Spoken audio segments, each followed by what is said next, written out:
আসসালামু আলাইকুম আরহামতুল্লাহি অবরাকাতু।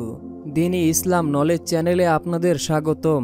আজ আমি আপনাদের সঙ্গে আলোচনা করব কোন দোয়া বা কোন আমল করলে জীবনের ৮০-৯০ বছরের নামাজ না পড়ার গুনাহ মাফ হয়ে যাবে এবং জীবনের সকল কবিরা গুনাহ মাফ হয়ে যাবে এবং আপনি নামাজের ভিতরে যত ভুল করেছেন সমস্ত ভুল ক্ষমা হয়ে যাবে।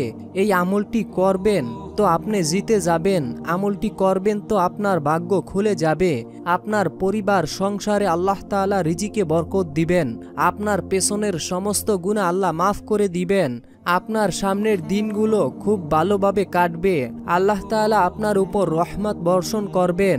যদি আপনি এই আমলটি করেন তো আপনি জিতে যাবেন। অনুরোধ করছি, আমরাই প্রথমবার নারীদের ছবি ছাড়া কিংবা হারাম কোনো ছবি ছাড়া ইউটিউবে ভিডিও দিয়ে থাকছি, তাই আপনারা যদি এরকম ভিডিওগুলি আপনাদের ফোনে পেতে চান এজন্য অবশ্যই দিনী ইসলাম নলেজ চ্যানেলটিকে সাবস্ক্রাইব করে রাখুন এবং ভিডিওটির কমেন্টে মাত্র ৩ বার আমিন লিখে উন্মুক্ত দোয়ায় শরীক হয়ে থাকুন। প্রিয় বন্ধুরা, আল্লাহ ক্ষমাশীল, তিনি বান্দাদেরকে ক্ষমা করতে ভালোবাসেন। ক্ষমা করার নানান অজুহাত খোঁজেন। তার সুন্দরতম গুণবাচক নামগুলোর মধ্যে ক্ষমা সম্পর্কিত অনেক নাম রয়েছে। আল্লাহর ৯৯টি গুণবাচক নাম রয়েছে, তার অনেকগুলোর মধ্যে তার ক্ষমা করার গুণ প্রমাণিত হয়। হাদিসে এসেছে, আল্লাহ নিজেই বলেন, হে আদম সন্তান, যদি তোমরা কেউ পৃথিবী সমপরিমাণ গুনাহ নিয়ে আমার কাছে আসো এবং আমার সঙ্গে কাউকে শরিক না করো, মিলিত হও, তাহলে আমি পৃথিবী সমপরিমাণ গুনাহ ক্ষমা করে দেব। সুবহানাল্লাহ। আল্লাহর আরেকটি নাম আল গাফফার। গাফফার অর্থ অতি ক্ষমাশীল, পরম ক্ষমাশীল। গাফফার তিনি যিনি সব সময় ক্ষমাকারী ও গুনাহ মার্জনকারী হিসাবে সুপরিচিত। সবাই তার ক্ষমা মার্জনার প্রতি মুখাপেক্ষী ও নিরুপায়, যেমনিভাবে সবাই তার রহমত ও দানের প্রতি নিরুপায়। যারা ক্ষমা ও মার্জনকারীর আমল করবে তাদের তিনি ক্ষমা ও মার্জনা করবেন বলে ওয়াদা করেছেন। কোরআনে আছে, আমি অবশ্যই তার জন্য ক্ষমাশীল যে অনুপাত করে, বিশ্বাস করে, সৎ কাজ করে ও সৎ পথে অবিচল থাকে। শয়তানের প্ররোচনায় পড়ে মানুষ আল্লাহ তাআলার অবাধ্যতায় লিপ্ত হয়, গুনাহ করে ফেলে। কিন্তু গুনাহ হয়ে গেলে একজন মুমিনের প্রথম কাজই হলো তওবা করা। তওবা মানে গুনাহ থেকে প্রত্যাবর্তন করা, আল্লাহর কাছে ফিরে আসা। তাই তো পাপী বান্দাদেরকে আল্লাহ তাআলা আশার বাণী শুনিয়েছেন। বর্ণিত হয়েছে, হে আমার বান্দারা, যারা নিজেদের ওপর জুলুম করেছো, তোমরা আল্লাহর রহমত থেকে নিরাশ হইও না। নিশ্চয়ই আল্লাহ সমস্ত গুনাহ, সব গুনাহ ক্ষমা করে দেবেন। তিনি ক্ষমাশীল, পরম দয়ালু। সুবহানাল্লাহ।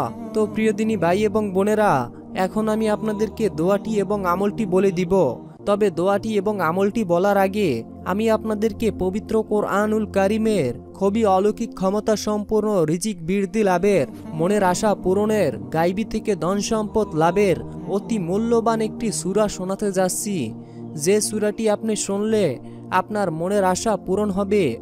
আপনার পরিবার সংসারে আল্লাহ এই সূরা শোনার ওসিলায় রহমত দিয়ে পরিপূর্ণ করে দিবেন। আপনার উপর আসা বালা মুসিবত দূর হয়ে যাবে।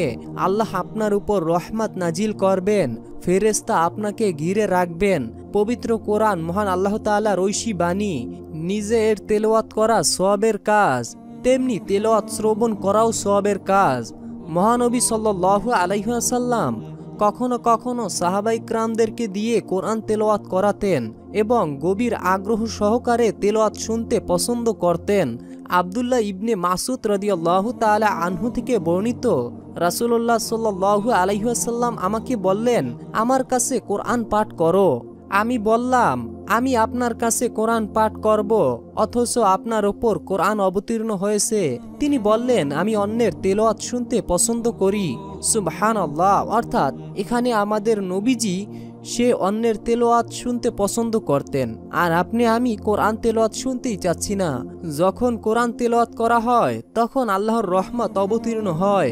যারা মনোযোগ সহকারে কোরআন তেলাওয়াত শুনে তাদের ওপরও রহমত অবতীর্ণ হয়। সুবহানাল্লাহ। অর্থাৎ প্রিয় দিনী ভাই এবং বোনেরা, এখন যদি আপনারা এই সূরাটি অর্থাৎ কোরআনের এই ফজিলাতপূর্ণ সূরাটি যদি আপনারা শুনেন তাহলে কিন্তু আপনাদের ওপর রহমত অবতীর্ণ হবে, আপনার গুনাহ মাফ হয়ে যাবে, অর্থাৎ যাবতীয় সকল ধরনের অন্যায় অপরাধ থেকে আল্লাহ তাআলা আপনাকে হেফাজতে রাখবেন। এই তেলাওয়াতটি শোনার কারণে আপনার মনের আশা পূরণ হবে। তো প্রিয় দিনী ভাই এবং বোনেরা, আর বেশি কথা না বাড়িয়ে আপনাদের মূল্যবান সময় নষ্ট না করে আগে আমরা কোরআন তেলাওয়াতটি শুনব, এরপরে আমরা আমলটি এবং দোয়াটি জানব।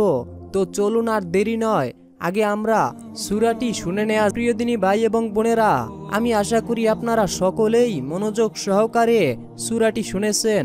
আপনারা যারা এই পবিত্র কোরআনের মূল্যবান সূরাটি শুনেছেন, আল্লাহ আপনাদেরকে নিয়ে প্রশংসা করে।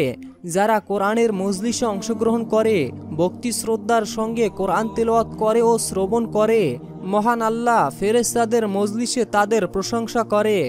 আবু হুরায়রা রাদিয়াল্লাহু তাআলা আনহু হতে বর্ণিত, মহানবী সাল্লাল্লাহু আলাইহি ওয়াসাল্লাম বলেছেন, যখন কোনো সম্প্রদায় আল্লাহর কোনো ঘরে সমবেত হয়, আল্লাহর কিতাব তেলাওয়াত করে এবং পরস্পর তা নিয়ে আলোচনা করে, তখন তাদের ওপর শান্তি বর্ষিত হয়, তাদের আল্লাহর রহমত ডেকে নেয়, ফেরেশতা তাদের ঘিরে রাখে এবং আল্লাহ তার নিকটবর্তী ফেরেশতাদের কাছে তাদের প্রশংসা করে।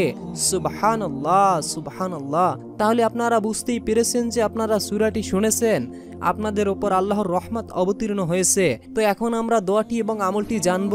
ইসলাম প্রিয় দিনী ভাই এবং বোনেরা, এই দোয়াটি খুবই গুরুত্বপূর্ণ এবং খুবই পাওয়ারফুল একটি দোয়া। এই দোয়াটি পড়লে আপনার জীবনের কোনো গুনাহ থাকতে পারে না। প্রথম নাম্বার দোয়াটি হচ্ছে, বিসমিল্লাহির রহমানির রহিম, আনতা ওয়ালিউনা ফাগফির লানা ওয়ারহামনা ওয়া আনতা খায়রুল গাফিরিন।